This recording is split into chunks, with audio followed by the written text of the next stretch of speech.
Bonjour, bienvenue sur T-Cook, l'échelle qui vous accompagne dans votre croissance personnelle.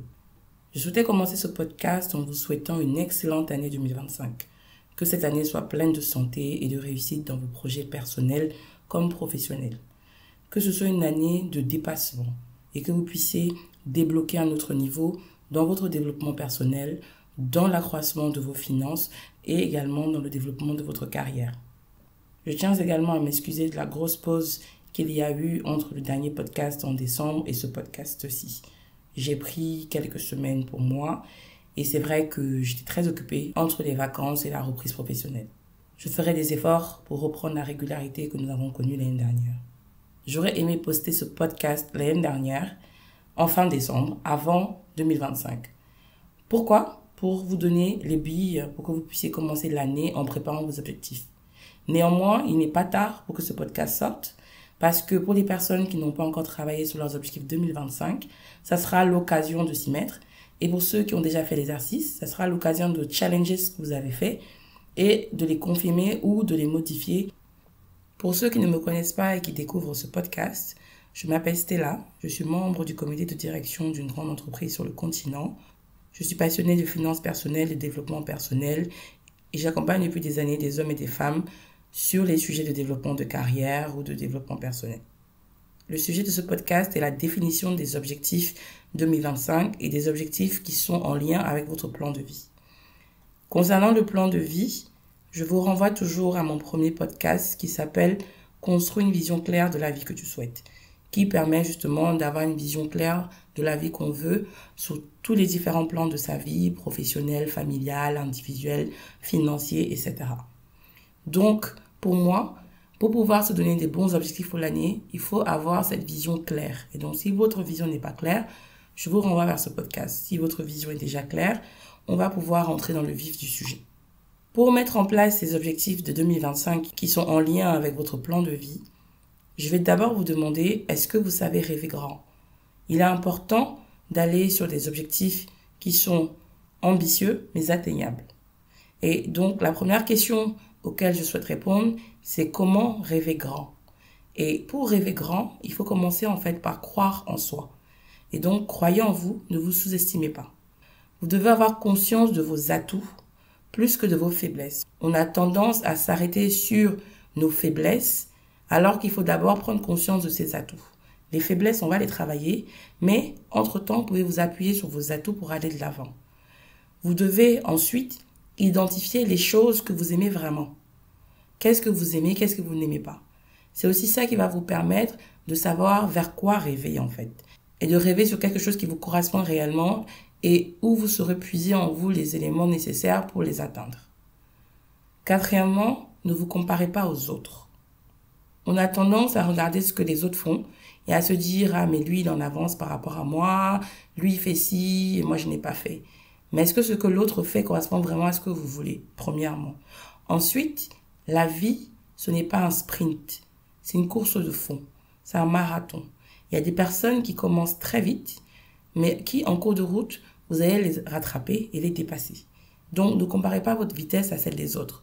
Si votre destination est claire, prenez le temps d'arriver à votre destination.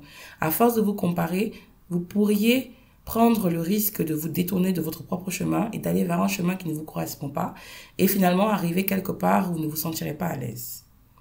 Ensuite, pour rêver grand, je vous encourage à vous entourer de personnes qui savent rêver comme vous, mais aussi des personnes qui savent se mettre en action. Donc, vous devez avoir autour de vous des rêveurs et des faiseurs. Parce que en les voyant faire, vous allez avoir tendance à vouloir vous motiver, ça va vous nourrir. On ne dit pas d'aller prendre leurs rêves, mais on dit de prendre l'énergie qu'ils ont pour l'appliquer à vos propres rêves. Ensuite, visualisez-vous réussir. C'est très très important la visualisation. Je pense que je ferai un podcast spécifique dessus. J'en ai fait un dernièrement pour mon entreprise concernant le vision board. Mais il est important de vous voir réussir. Donc dans tout ce que vous entreprenez, vous ne devez pas regarder les échecs, mais regarder surtout la réussite. Bien sûr, vous pourriez échouer. Donc on en vient au 7e conseil qui est « N'ayez pas peur de l'échec ». L'échec fait partie du process.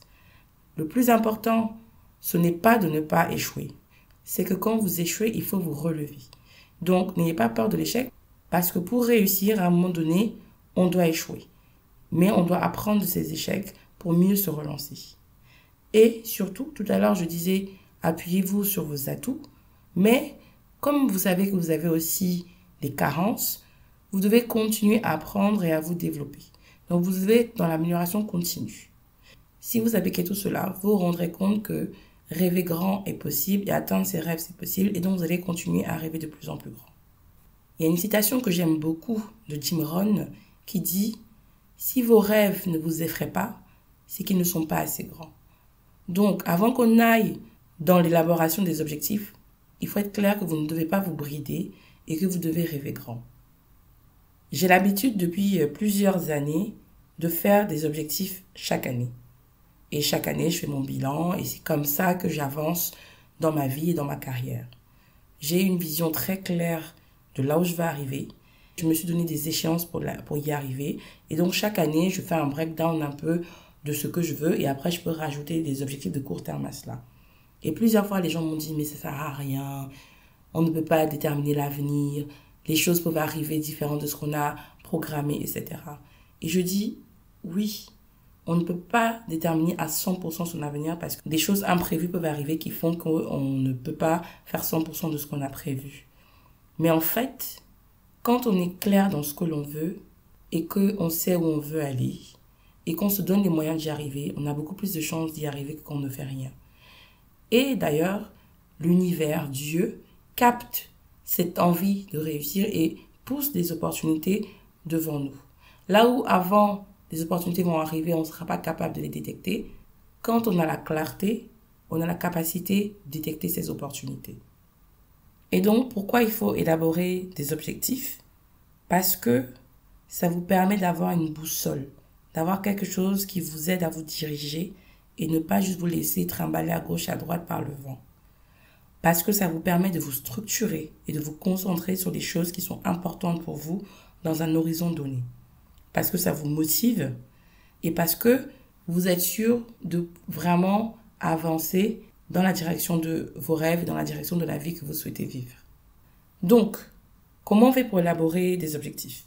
Ici, je vais me focuser sur des objectifs à court terme. Pour moi, une année, c'est court terme.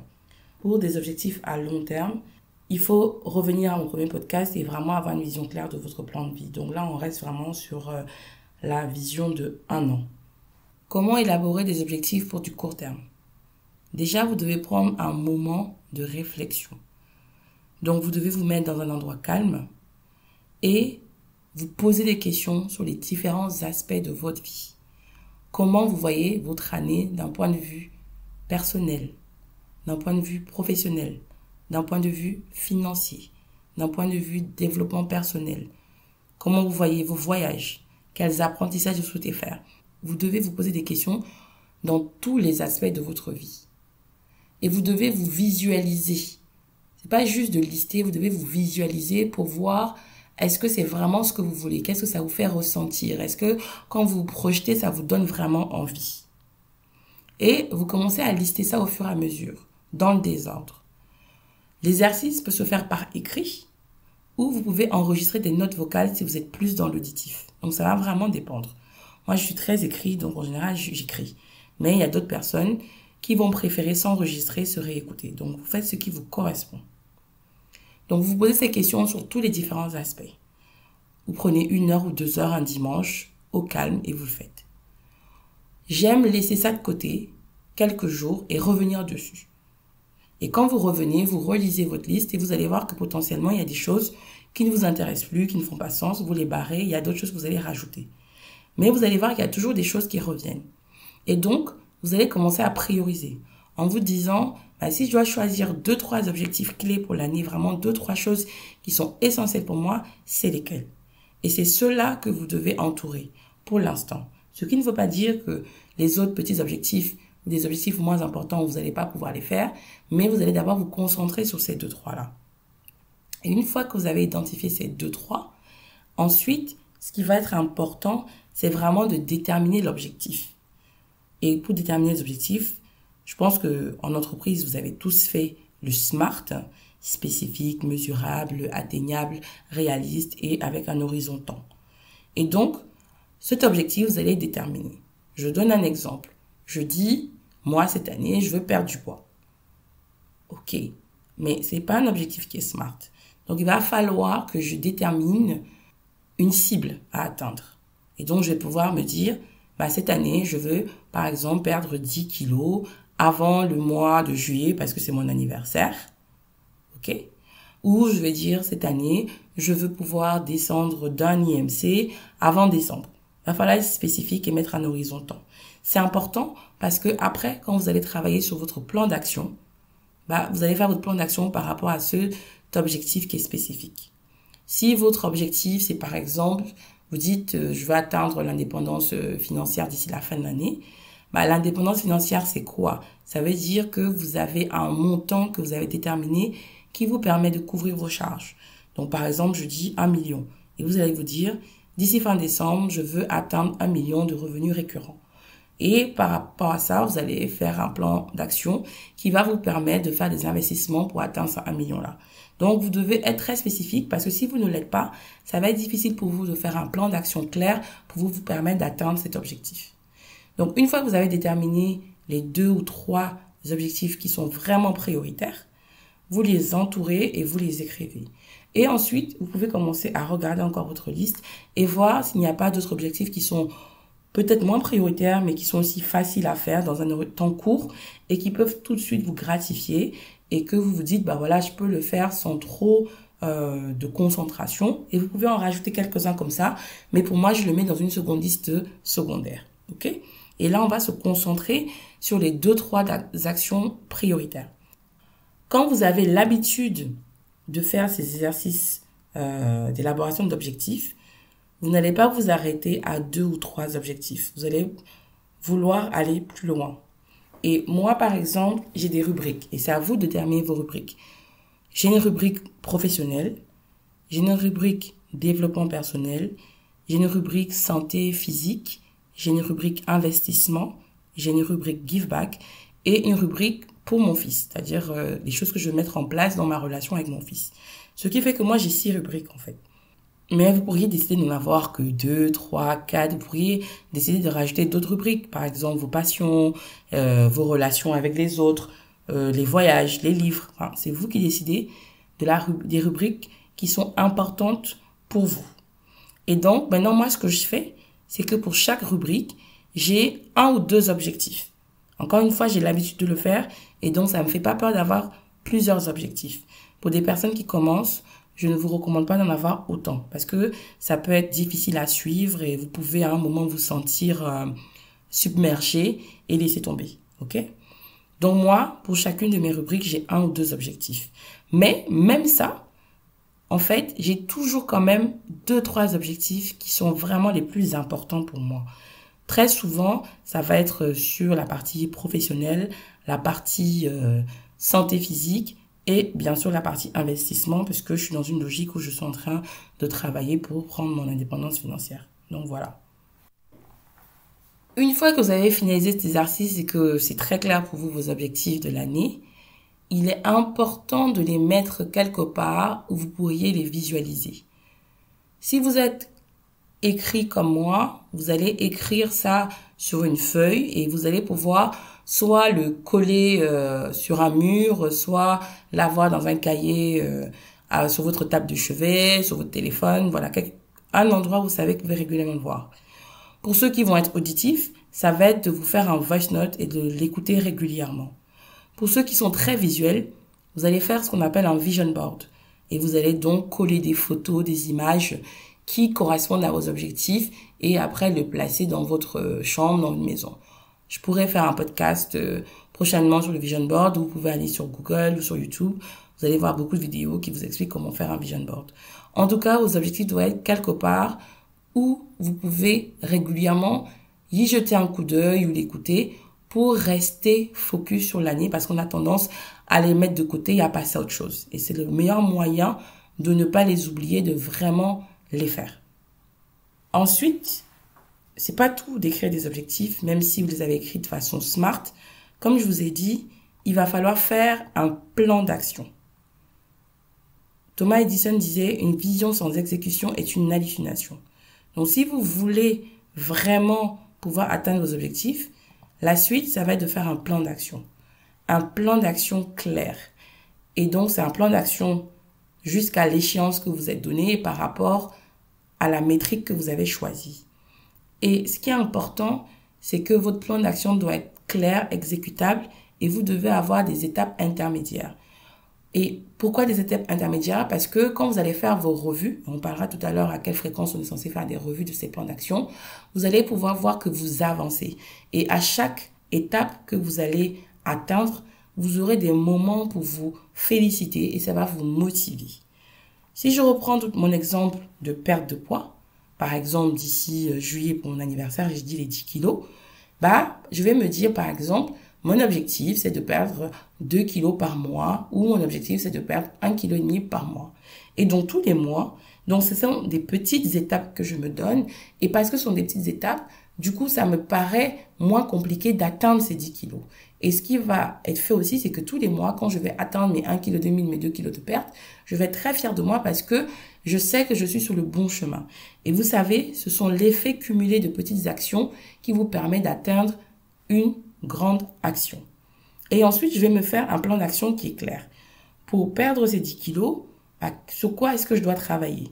Ça va être mon alimentation. Et donc, concrètement, sur mon alimentation, qu'est-ce que je prévois de faire? Parce qu'il y a plusieurs choses que je peux faire sur mon alimentation. Et tout ne me correspond pas. Moi, par exemple, je veux dire, est-ce que je fais un jeûne intermittent? Est-ce que je fais un régime keto? Est-ce que je coupe les glucides? Etc. Quels sont les aliments que je ne veux plus manger ou que je vais manger encore? Est-ce que je me donne des cheat meals dans la semaine? Il faut que je sois très, très spécifique.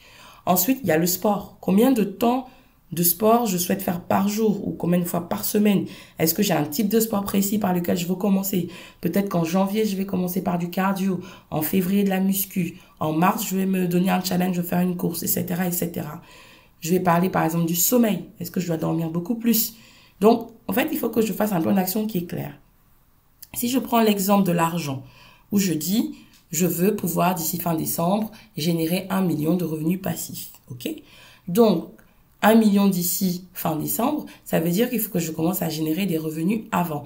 Quand je vais faire mon action, mon plan d'action, je vais me dire, OK, sur quoi est-ce que je peux investir pour pouvoir générer des revenus passifs? Donc, je vais faire des recherches. Donc, peut-être ma première étape dans mon plan d'action, c'est de faire des recherches sur les éléments qui permettent de générer des revenus passifs. Ensuite, je vais commencer à me dire, il faut que je calcule le montant à investir par rapport à ces choses que j'aurais trouvées, par rapport au taux de rendement que ça donne, qui vont me permettre d'atteindre ce montant-là. Donc, il faut que je commence à faire peut-être mon premier investissement d'ici fin mars, parce que j'aurais fait les recherches, etc. Et donc, peut-être qu'il faut que en avril, je commence à générer, je dis n'importe quoi, 50 000. Il faudra que je fasse d'autres investissements pour que peut-être d'ici juillet, je commence à générer 300 000 et continuer comme ça pour atteindre les 1 million. Donc, pour ça, je vais faire des recherches, je vais commencer à mettre de l'argent de côté, je vais commencer à investir. Est-ce que j'ai déjà l'argent disponible, pas l'argent disponible? Est-ce que je dois le créer? Donc, c'est en faisant le plan d'action que vous allez voir ce qui est faisable. Et potentiellement, quand vous allez faire votre plan d'action, vous pouvez vous rendre que votre objectif, il est trop ambitieux et qu'il n'y a vraiment pas moyen de l'atteindre sur l'année. Et si quand c'est comme ça, vous ajustez.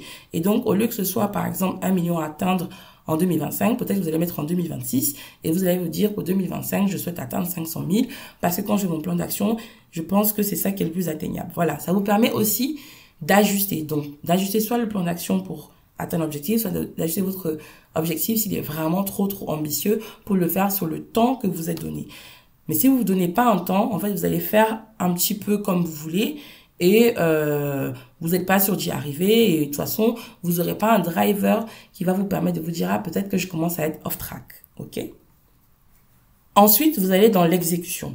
L'exécution en soi, c'est un autre podcast parce qu'il faut il faudra que je vous explique comment on prend des bonnes habitudes, comment on découpe les choses, comment on évite la procrastination, etc. Donc ça, c'est vraiment autre chose.